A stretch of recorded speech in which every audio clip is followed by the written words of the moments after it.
মানুষ কেন নামাজ পড়ে না, এর আসল কারণ জানলে আপনি আশ্চর্য হয়ে যাবেন। পৃথিবীর বুকে থাকা একমাত্র পাপাচারী ব্যক্তি যাকে আল্লাহর রাসূল নিজ হাতে হত্যা করেছিলেন, তাকে হত্যার কারণ জানলেও আপনি আশ্চর্য হবেন।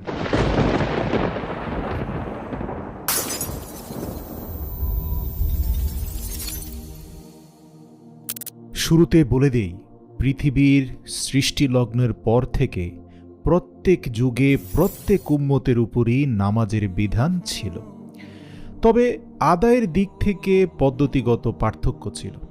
আগের যুগের লোকেরা তাদের নবীর দেখানো পদ্ধতিতে নামাজ পড়ত, আর বর্তমান জামানায় আমরা মুহাম্মদুর রাসূলুল্লাহ সাল্লাল্লাহু আলাইহি ওয়াসাল্লামের দেখানো নিয়ম অনুযায়ী নামাজ আদায় করি।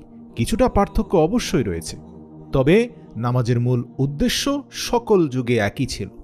আর এই জন্যই আল্লাহ তাআলা পবিত্র কোরআনে বলেছেন, আগের যুগের লোকেরা নামাজ নষ্ট করে ফেলায় তাদের উপর আযাব চলে এসেছিল। এ কথা পবিত্র কোরআন থেকে শুরু করে অতীতের সকল ধর্মগ্রন্থে বলা হয়েছে। যারা নামাজ ধ্বংস করেছে, আল্লাহ তাআলা তাদেরকে গাইয়ুন নামক জাহান্নামে নিক্ষেপ করবেন। প্রিয় মুসলমান ভাই ও বোনেরা, জাহান্নামের একটা বিশেষ শাখাকে গাইয়ুন বলে। আপনি কি জানেন এই গাইয়ুনটা আসলে কি? এটা যে কতটা ভয়ঙ্কর আপনি জানলে অবাক হয়ে যাবেন।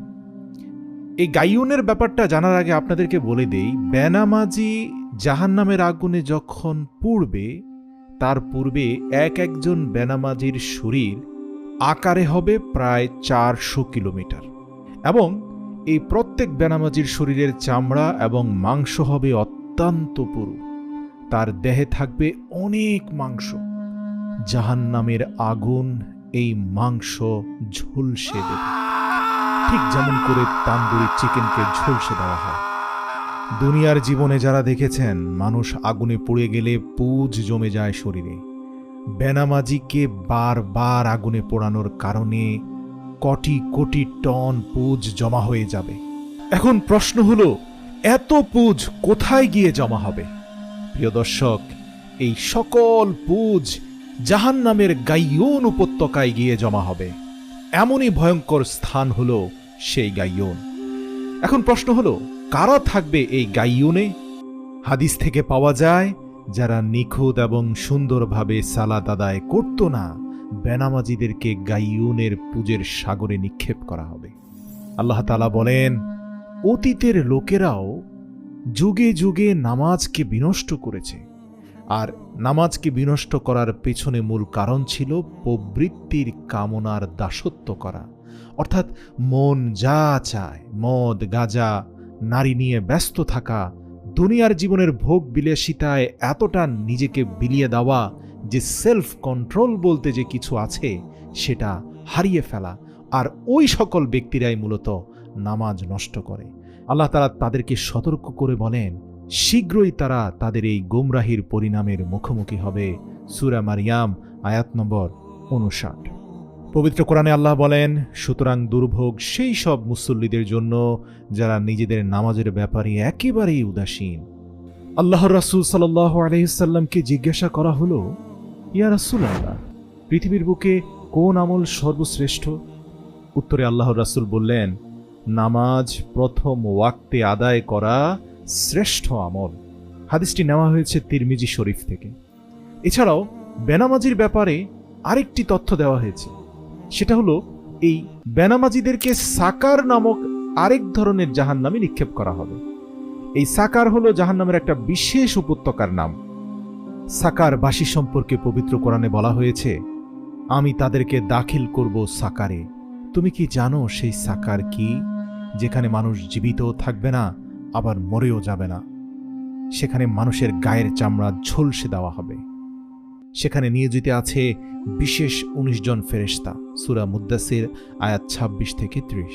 আল্লাহ তাআলা আরও ইরশাদ করেছেন, কিসে তোমাদেরকে জাহান্নামের আগুনে প্রবেশ করালো? তখন তারা বলবে, আমরা নামাজ আদায়কারীদের অন্তর্ভুক্ত ছিলাম না। সূরা মুদ্দাসির আয়াত নম্বর 42 থেকে 43। প্রিয় ভাই ও বোনেরা, নামাজ ছেড়ে দেওয়া লোকগুলোর জন্য আরও একটি জাহান্নাম রয়েছে। সেই জাহান্নামের নাম হলো ওয়াইল। পবিত্র কোরআন বলছে, ওয়াইল হচ্ছে সেই সব বেনামাজিদের জন্য যারা তাদের নামাজ সম্পর্কে বেখবর। এটা সূরা মাউন আয়াত নম্বর 4 থেকে 5 রয়েছে। আল্লাহর রাসূল বলেন, ওয়াইল হচ্ছে এমন একটি জায়গা যেখানে জাহান্নামীদেরকে সাপ এবং জীবজন্তু এমনভাবে খাবে যে কিছুক্ষণ পর তাদের হাড্ডির উপরে আবার পুনরায় মাংস ও চামড়ার আবরণ চলে আসবে। তারপরে সাপ এবং বিচ্ছু এসে আবার খাবে, তারপর আবার মাংস এবং চামড়া গজাবে, আর এই প্রক্রিয়া চলতেই থাকবে। যখন তাদেরকে বলা হবে নত হও, তখন তারা নত হয় না। সেদিন মিথ্যা আরোপকারীদের জন্য ওয়াইল হবে এক মাত্র প্রতিশোধ। আর যারা নামাজ আদায় করে না, আখিরাতে তাদের বন্ধু হবে ফেরাউন, হামান এবং উবাই ইবনে খালফ।